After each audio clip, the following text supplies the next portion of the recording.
Hello and welcome back to my channel.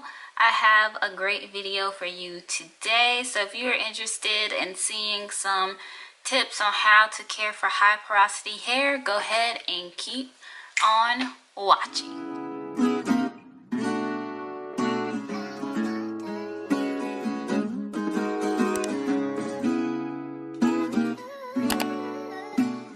So I know this video is a little overdue. I apologize for the delay in getting this video out, but this video is the third and last video of a little series that I did about hair porosity.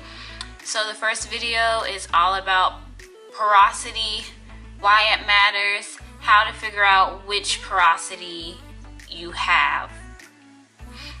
And then I went on and did a second video just talking about low porosity hair care.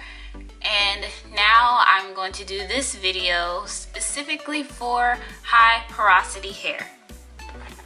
So I have my notes on my phone. So if you see me looking down, that's what I'm looking at. And all this information I am getting from naturallycurly.com. So definitely check out that website. They have some great information on natural hair care for beginners and experts, so check them out. There's this girl on YouTube and her channel is all about her high porosity hair, and if you watch her videos, she will really help you out because I don't have that much knowledge of high porosity hair because I have low porosity hair.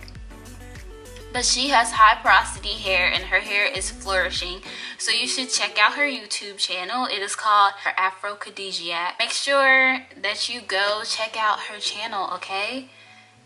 And if you go and you comment, just tell her that I sent you there. So you remember in my Porosity 101 hair video, I talked about high porosity hair where your cuticles are lifted. So moisture is easy in but also easy out. So you have to take steps to keep that moisture in.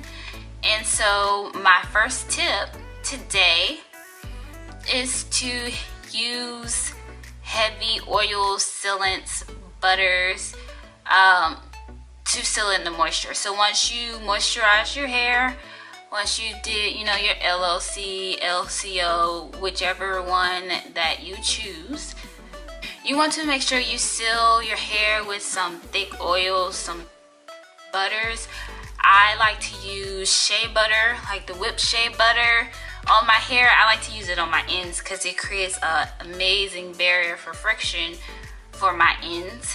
It is great to seal in moisture for that high porosity hair because it creates kind of like a coating around your strands that makes it harder for that moisture to escape from your strands.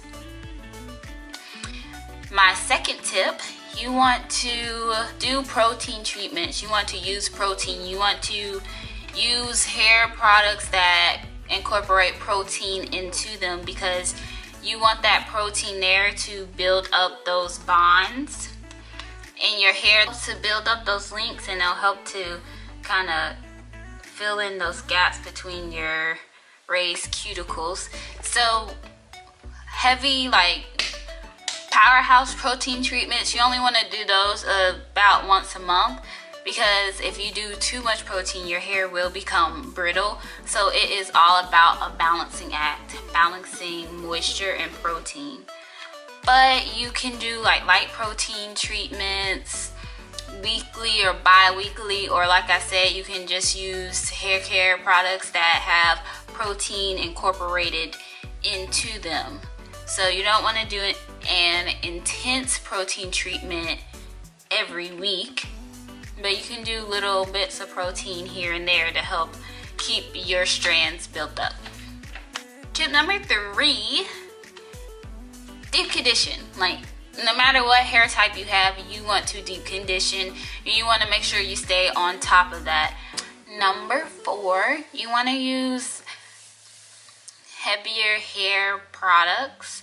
Like I said, you want to use like the butters, you want to use products with heavier natural oils in it, thicker products, and basically you want to do that to weigh those cuticles down and kind of force them closed a bit so that moisture can't escape so easily and so readily. So everything you're doing is trying to seal up those cuticles. For high porosity hair, I would avoid unnecessary heat, because heat would make your cuticles lift even more. Those protein bonds are exposed, so the heat denatures protein. So that means that protein has a certain shape. Let's say it's a link. And so heat denatures it, so it'll start losing its shape, it'll get weak, it'll break. So you want to stay away from heat. So I recommend that if you have high porosity hair, go ahead and air dry. So lastly, you want to incorporate apple cider vinegar or aloe vera into your hair regimen. I personally have tried apple cider vinegar and my hair did not react well to it at all. My curl pattern went limp. It almost straightened my hair. It was pretty scary, and I did the 1 part apple cider vinegar, 1 part water. Did it once, will never do it again. I was so scared, like my curls were not going to come back. That was a scary situation. But if apple cider vinegar works for you, that is great, because apple cider vinegar and aloe vera, they both work with balancing your hair's pH balance. And when your hair pH levels are balanced, it helps to relax those cuticles and it helps to flatten them out. So like I said, the goal for high porosity hair is to flatten those cuticles down. That brings me to the end of this video. If you liked it, go ahead, give me a thumbs up to the sky. We raise them up to the sky. And if you have any questions, go ahead and comment them in the comments down below. If you want some product suggestions, comment down below and I'll do some research. I'll do some research for you. I'm here for you. I got you, okay? So until my next video, I just wanted to say bye.